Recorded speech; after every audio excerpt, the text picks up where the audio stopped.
ফিরছেন শেখ হাসিনা। 23 জুন থেকে সক্রিয় হচ্ছে আওয়ামী লীগ। আবারও উত্তপ্ত হবে রাজপথ, এমন নানা ধরনের মন্তব্য দেখা যাচ্ছে সামাজিক যোগাযোগ মাধ্যমে। আদতে ঘটনা কি?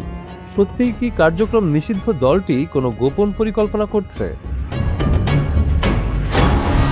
23 জুন কার্যক্রম নিষিদ্ধ আওয়ামী লীগের প্রতিষ্ঠাবার্ষিকী, যা নিয়ে সামাজিক যোগাযোগ মাধ্যমে ছড়িয়ে পড়েছে নানা ধরনের গুঞ্জন, প্রচারণা ও পাল্টা প্রচারণা। কেউ দাবি করছেন 23 জুন থেকেই আওয়ামী লীগ আবার প্রকাশ্যে রাজনীতিতে ফিরবে। কেউ বলছেন এটি হবে দলটির শক্তি প্রদর্শনের দিন। আবার অন্য একটি পক্ষ এসব প্রচারণাকে উদ্দেশ্য প্রণোদিত বলে অভিহিত করছে। তবে দেশীয় এবং আন্তর্জাতিক রাজনৈতিক বিশ্লেষকরা মনে করছেন, প্রতিষ্ঠা বার্ষিকী হোক কিংবা অন্য কোনো বিশেষ দিবস, বাংলাদেশের রাজনীতিতে সহসা আওয়ামী লীগের ফিরে আসার কোনো সম্ভাবনা নেই। তারপরও আইনশৃঙ্খলা বাহিনীর প্রস্তুতির কেন্দ্রবিন্দুতে রয়েছে সম্ভাব্য বিচ্ছিন্ন কর্মসূচি এবং সেইগুলোকে ঘিরে সংঘর্ষের আশঙ্কা। পুলিশ সদর দপ্তরের একটি গোপনীয় মূল্যায়ন প্রতিবেদনে বলা হয়েছে, 23 জুন উপলক্ষে দেশের বিভিন্ন জেলায় আওয়ামী লীগের কিছু নেতাকর্মী দলীয় কার্যালয়ে পতাকা উত্তোলনের চেষ্টা করতে পারে। একই সঙ্গে প্রতিষ্ঠাবার্ষিকীর ব্যানার নিয়ে ছোট ছোট মিছিল বা সমাবেশেরও চেষ্টা হতে পারে।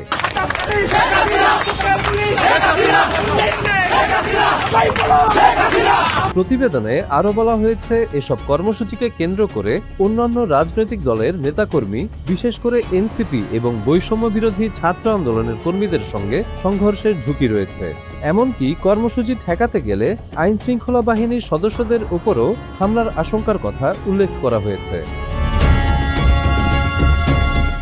এই মূল্যায়নের ভিত্তিতেই 18 জুন পুলিশ সদর দপ্তর থেকে দেশের সব মহানগর পুলিশ কমিশনার ও রেঞ্জ ডিআইজিদের সতর্কতামূলক নির্দেশনা পাঠানো হয়েছে। নির্দেশনার পর থেকেই বিভিন্ন জেলায় গোয়েন্দা নজরদারি, টহল এবং সম্ভাব্য সমাবেশ স্থলে নিরাপত্তা জোরদার করা হয়েছে বলে জানা গেছে। অন্যদিকে ঢাকা মহানগর পুলিশের একটি সূত্র থেকে জানা যায়, 23 জুনকে কেন্দ্র করে নির্দিষ্ট কোনো বড় নিরাপত্তা হুমকি তারা দেখছেন না। তারপরও পুলিশ সর্বোচ্চ সতর্ক অবস্থানে রয়েছে। রাজধানীতে নিয়মিত চেকপোস্ট, টহল, বিশেষ অভিযান ও গোয়েন্দা নজরদারি অব্যাহত থাকবে। একই সঙ্গে সামনে আশুরার মতো বড় ধর্মীয় কর্মসূচি থাকায় সার্বিক নিরাপত্তা ব্যবস্থাকে আরও গুরুত্ব দেওয়া হচ্ছে। বিশ্লেষকদের মতে, বর্তমান সময়ে রাজনৈতিক বাস্তবতার পাশাপাশি সামাজিক যোগাযোগ মাধ্যমও রাজনৈতিক মনস্তত্ত্ব তৈরির একটি বড় ক্ষেত্র হয়ে উঠেছে। কারণ আওয়ামী লীগ সমর্থকদের কিছু অ্যাকাউন্ট 23 জুনকে ফেরার দিন হিসেবে তুলে ধরছে।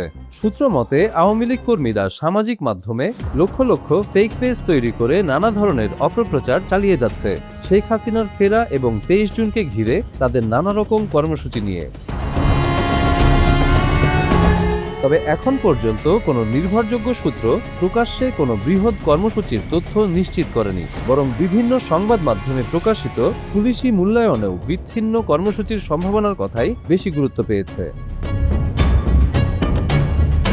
রাজনৈতিক বিশ্লেষকদের মতে, একটি রাজনৈতিক দলের কার্যক্রম নিষিদ্ধ থাকা অবস্থায় প্রকাশ্যে বড় ধরনের সমাবেশ আয়োজন করা সাংগঠনিক, আইনগত এবং নিরাপত্তাগত তিন ক্ষেত্রেই অত্যন্ত কঠিন। আর বর্তমান পরিস্থিতিতে আওয়ামী লীগের এমন সক্ষমতাও নেই।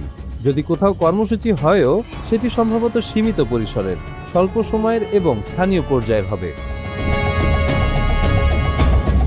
এছাড়া আইনশৃঙ্খলা বাহিনীর বাড়তি নজরদারি, গোয়েন্দা তথ্য সংগ্রহ এবং প্রশাসনিক প্রস্তুতির কারণে বড় ধরনের সংগঠিত কর্মসূচি বাস্তবায়নের সুযোগও সীমিত বলে মনে করছেন পর্যবেক্ষকরা।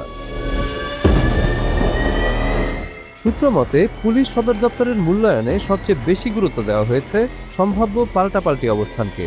কারণ কোনো স্থানে যদি আওয়ামী লীগ সমর্থকরা পতাকা উত্তোলন বা মিছিলের চেষ্টা করেন এবং সেখানে অন্য রাজনৈতিক সংগঠন পাল্টা অবস্থান নেয়, তাহলে বিচ্ছিন্ন সংঘর্ষ হতে পারে। এই সম্ভাবনা থেকে প্রশাসন মূলত প্রতিরোধমূলক নিরাপত্তা কৌশল গ্রহণ করছে। গোয়েন্দা নজরদারি বৃদ্ধি, গুরুত্বপূর্ণ স্থানে অতিরিক্ত পুলিশ মোতায়েন, চেকপোস্ট এবং দ্রুত প্রতিক্রিয়া টিম প্রস্তুত রাখার সিদ্ধান্ত নেওয়া হয়েছে।